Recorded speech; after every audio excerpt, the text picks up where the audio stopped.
आज जो भी हम पढ़ने वाले हैं कोऑर्डिनेशन कंपाउंड्स के सारे इंपॉर्टेंट टर्मिनोलॉजीज के बारे में हम जानने वाले हैं, राइट। और टर्मिनोलॉजीज मतलब उस पूरे कंपाउंड में किस किस चीज को क्या क्या बोलते हैं, राइट, वो जानना सबसे पहले जरूरी है, राइट। तो सबसे पहला टर्म है कोऑर्डिनेशन एंटिटी। जनरली एक कोऑर्डिनेशन कंपाउंड कैसा होता है, स्क्वायर ब्रैकेट होता है सपोज, और ऐसा होता है और ऊपर में कुछ चार्ज होता है लाइक दिस, यस, ऐसा ही कुछ होता है डिजाइन में या स्ट्रक्चर में, राइट। तो अगर देखा जाए तो इसमें ये जो आप Fe देख रहे हो डी ब्लॉक एलिमेंट है, एज मैंने ऑलरेडी बोला हुआ है, राइट। तो ये डी ब्लॉक एलिमेंट है, तो एंटिटी किसको बोलेंगे, ये स्क्वायर ब्रैकेट और चार्ज इन दोनों के कॉम्बिनेशन को एंटिटी बोलेंगे, राइट। मतलब कि entity constitutes a metal ion और एटम, ठीक है, जो कि जनरली आपका डी ब्लॉक होता है, ठीक है, consist of central metal ion और atom bonded to a fixed number of atoms और molecules, जो कि आपका फिक्स्ड नंबर ऑफ मॉलिक्यूल्स या एटम्स से बॉन्डेड है, ठीक है। तो जहां पे आपका सेंट्रल मेटल कुछ फिक्स्ड नंबर ऑफ मॉलिक्यूल्स से बॉन्डेड है, उस चीज को हम कोऑर्डिनेशन एंटिटी बोलते हैं, राइट। अब एग्जांपल जैसे कि ये आपका जो F है ये 6Cn- से बॉन्डेड है। एक एग्जांपल ये भी है CO Cl3 NH3 thrice, right. Chlorine आपका पी ब्लॉक एलिमेंट है, अमोनिया आपका एक मॉलिक्यूल है, right. Cobalt is a D block element. तो ये मेरा डी ब्लॉक एलिमेंट जो है वो सेंट्रल मेटल है, बाकी सारे 3 Cl- और 3 अमोनिया से वो जुड़ा हुआ है, राइट। तो मैंने क्यों बोला मॉलिक्यूल्स, अब समझ में है, मॉलिक्यूल्स भी जुड़ सकते हैं, अमोनिया कंस्टिट्यूट करता है एक मॉलिक्यूल, एक प्रॉपर कंपाउंड है, या एटम्स से भी जुड़ सकता है, राइट। तो अगर एक डी ब्लॉक एलिमेंट अगर कुछ पर्टिकुलर सेट ऑफ एटम्स या कंपाउंड से जुड़ा है तो वो आपका कोऑर्डिनेशन एंटिटी कहलाता है, ठीक है। फर्स्ट वन इसको नोट करो। अब इसमें ये जो डी ब्लॉक एलिमेंट है इसको बोलते हैं सेंट्रल मेटल आयन। तो दूसरा अपना जो है that is central metal ion और एटम, ये दूसरी टर्मिनोलॉजी है। ये पहला कोऑर्डिनेशन एंटिटी इसके अंदर ही आता है, लेकिन सेंट्रल मेटल आयन किसको बोलते हैं, अभी मैंने बताया डी ब्लॉक एलिमेंट ले लो या मेटल ले लो।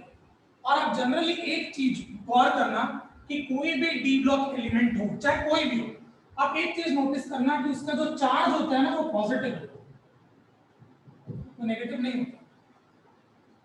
मैं आपको एग्जांपल दूं, जैसे आयरन है +2, निकल है +2, कोबाल्ट है, कोबाल्ट का +3, कॉपर का +2 एक्सेट्रा। आप क्लियर देख सकते हो एक चीज कि सारे के सारे डी ब्लॉक एलिमेंट में आपको पॉजिटिव चार्ज मिल रहा है, यस। मतलब ये सारे के सारे इलेक्ट्रॉन को एक्सेप्ट करने वाले, कौन से आयंस एक्सेप्ट करेंगे, या इलेक्ट्रॉन को एक्सेप्ट करेंगे या एनायंस को एक्सेप्ट करने वाले, राइट। अब आपने पढ़ा है कि जो इलेक्ट्रॉन को एक्सेप्ट करते हैं उनको क्या बोलते हैं,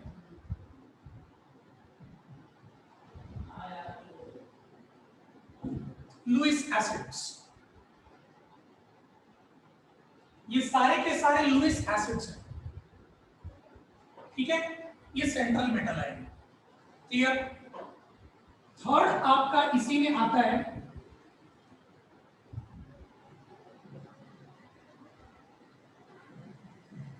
लाइगेंड्स। ये लाइगेंड्स किसको बोलते हैं, जो आपका डी ब्लॉक एलिमेंट है वो सेंट्रल मेटल है, और डी ब्लॉक एलिमेंट से जितने ये सारी चीजें अटैच्ड हैं ये होती हैं लाइगेंड्स, लाइगेंड्स के साथ डी ब्लॉक एलिमेंट का सेकेंडरी लिंकेज होता है, याद करो मैंने बताया था। ठीक है, तो जितनी भी सेकेंडरी लिंकेजेस हैं वो लाइगेंड्स कहलाएंगे, राइट। तो atoms, molecules, ions directly connected to central metal है, बिल्कुल, ये बात समझो आप।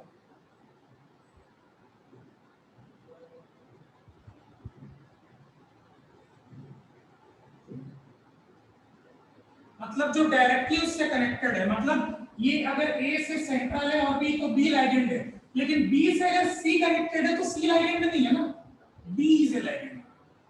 तो the one which is directly attached to the central metal ion is a ligand. Clear?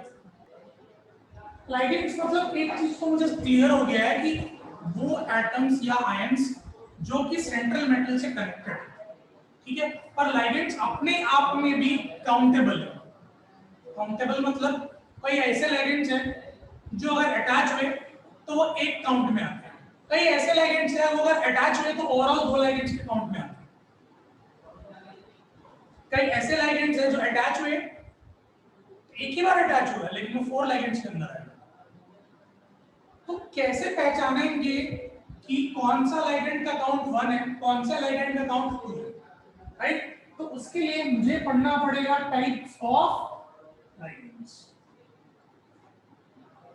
जिसमें आपका फर्स्ट टाइप है यूनिडेंडेट लाइगेंड।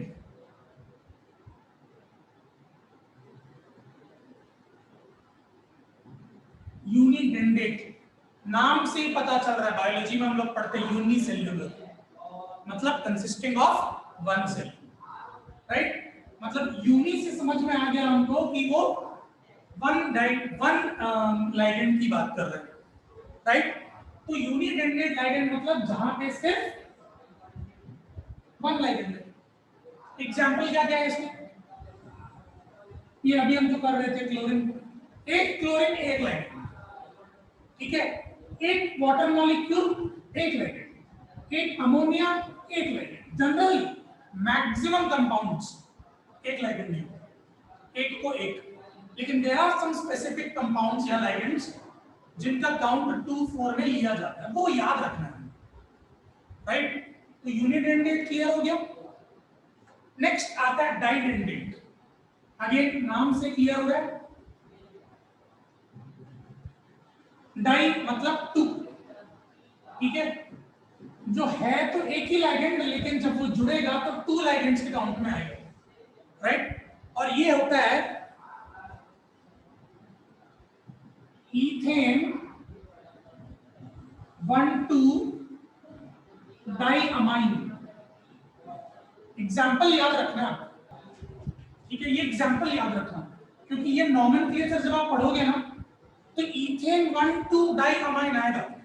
अब ईथेन 1,2 डाइअमाइन मतलब समझ जाओ, ईथेन बोल रहा है मतलब एक कार्बन है और एक कार्बन है, ये ईथेन है। 1,2 ये फर्स्ट कार्बन है, ये सेकंड कार्बन है। डाइअमाइन मतलब अमाइन होगा, अमाइन क्या है अपन पढ़े NH2, यस, ठीक है। अब कार्बन की वैलेंसी क्या है 1 2 3 4 वैलेंसी होती है, मतलब यहाँ पे H2 होना चाहिए और H2 होना चाहिए। तो ये जो एग्जांपल है ना ईथेन 1,2 डाइअमाइन, ये डाइडेंडेट लाइगेंड। तो जब भी ईथेन 1,2 डाइअमाइन आया समझ लो इसको 2 में काउंट कर, bidentate, right, consisting of 2 donor atoms.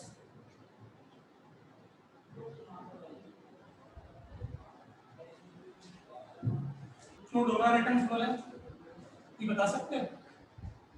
अभी तो डी ब्लॉक एलिमेंट मैंने समझाया कि वो एक्सेप्ट करता है सेंट्रल मेटल, तो डी ब्लॉक एलिमेंट में सेंट्रल मेटल डोनर है और लाइगेंड्स हमेशा, सॉरी, वो एक्सेप्टर है और लाइगेंड हमेशा डोनर है, लाइगेंड्स ऑलवेज डोनर रहेंगे।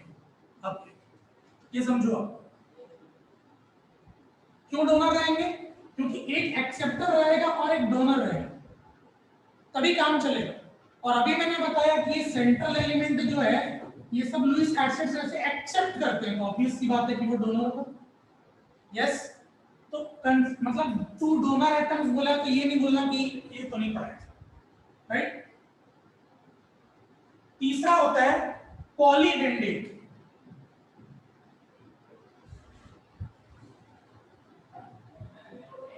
जहां पे आपके लाइगेंड्स या डोनर एटम्स 3 और मोर हो जाए,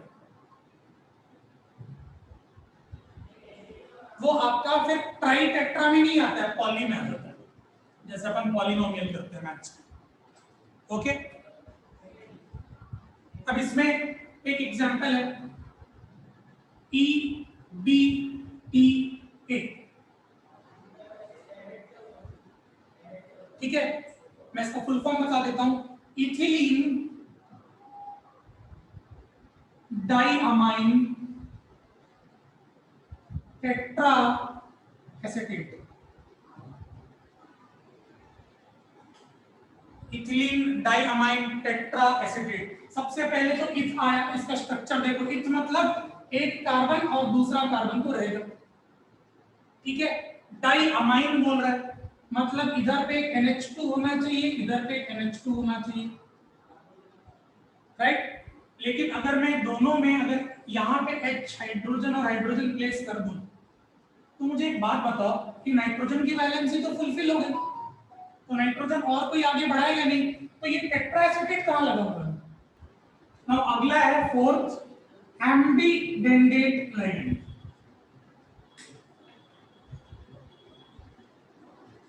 एम्बीडेंडेट, अब आप बोलोगे कि ये नया शब्द है, एम्बीडेंडेट क्या होता है, राइट। एम्बीडेंडेट में क्या होता है, आपने आइसोमर्स पढ़ा है, ठीक है। हमारे पास एक कंपाउंड है नाइट्रो, जिसका स्ट्रक्चर होता है NO2, ठीक है। NO2 को आपको पता है ONO भी लिखा जाता है, NO2 can also be written as ONO, बस नाम चेंज हो जाता है, नाइट्रो के जगह नाइट्रोसो हो जाता है, राइट। मतलब कि इन दोनों का स्ट्रक्चरल फॉर्मूला सेम है,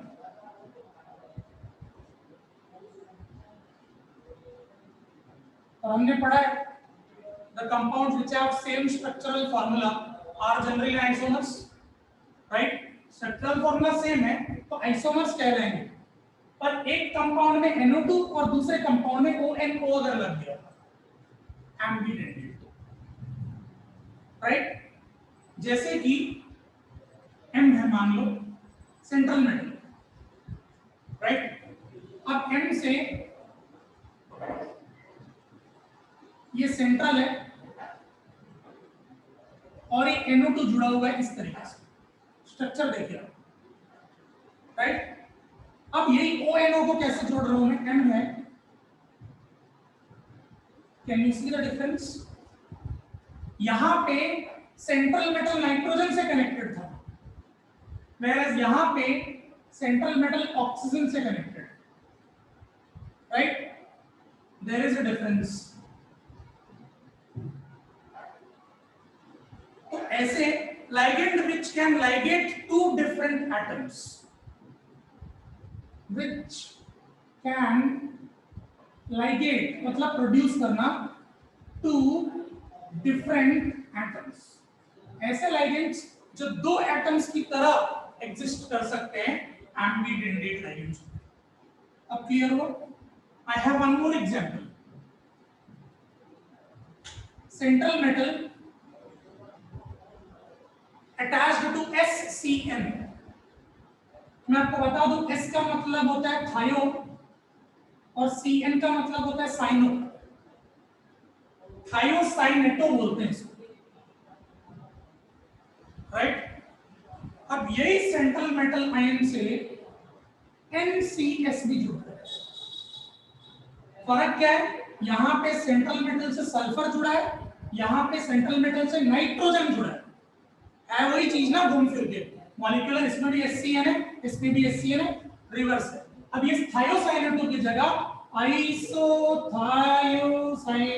हो जाएगा, एम्बीडेंडेट।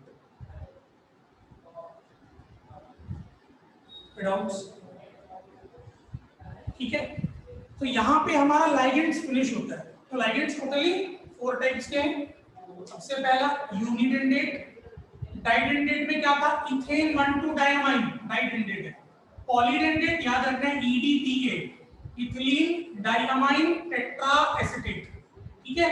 और चौथा एम्बीडेंडेट में आपका नाइट्रो नाइट्रोस है और आइसोथायोनेटो आइसोथायोसाइनेटो एंड थायोसाइनेट। नोट कर लीजिए।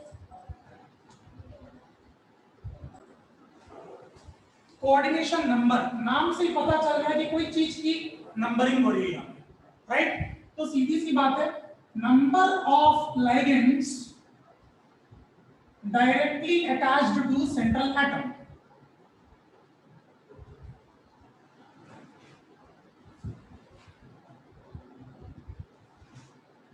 या सेंट्रल मेटल आयन, ओके। जैसे कि अभी हमने एक एग्जांपल देखा FeCN6-3, तो इससे कोऑर्डिनेशन नंबर क्या है 6, क्योंकि 6 लिगेंड्स है इसके पास। यस, NiNH3 4 2-, बताइए इसका कोऑर्डिनेशन नंबर कितना होगा? 4, absolutely, okay। FeC2O4 3-, बताइए इसका कोऑर्डिनेशन नंबर क्या होगा? 6। इसलिए आया मैं बैठने के लिए। C2O4 डाइडेंडेट ligand,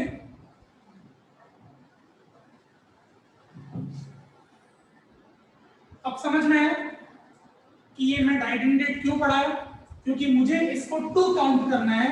2 into 3 coordination number 6 हो जाता है। कोई डाउट्स? COEN थ्राइस 3-, तो सबसे पहले मैं बता दूं कि हम EN किसको बोलते हैं। इथिलीन डाइअमाइन को हम EN बोलते हैं। Now tell me the coordination number.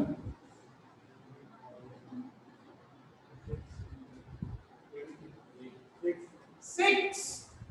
Ethylene diamine CH2 NH2 NH2 वाला कोऑर्डिनेशन नंबर, 2 लिगेंड डाइडेंडेट है, ठीक है।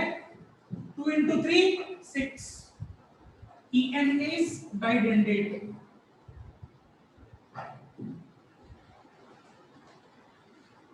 Any doubts? ठीक है।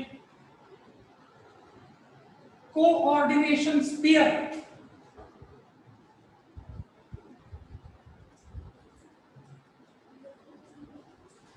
यहां लिख देता हूं, C2O4 is didentate। तो कोऑर्डिनेशन नंबर जब भी आपको कैलकुलेट करना है, पता तो होना चाहिए ना वो कौन सा डेंडेट है, नहीं तो हम गलत कर बैठेंगे। इसलिए डाइडेंडेट, पॉलीडेंडेट वगैरह वगैरह पढ़े। स्फीयर, अभी मैंने बताया कोऑर्डिनेशन स्फीयर किसको बोलते हैं, जो आपका स्क्वायर ब्रैकेट होता है, ये होता है कोऑर्डिनेशन स्फीयर, राइट। तो अगर कोई पूछता है डेफिनेशन क्या है, तो भाई एनक्लोज्ड स्क्वायर ब्रैकेट, एक ऐसा स्क्वायर ब्रैकेट जिसमें सेंट्रल मेटल आयन और लिगेंड्स दोनों, consisting of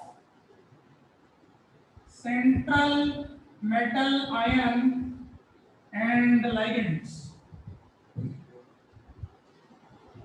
coordination sphere, right. यहां पे आपके सारे टर्मिनोलॉजीज फिनिश हो जाते हैं।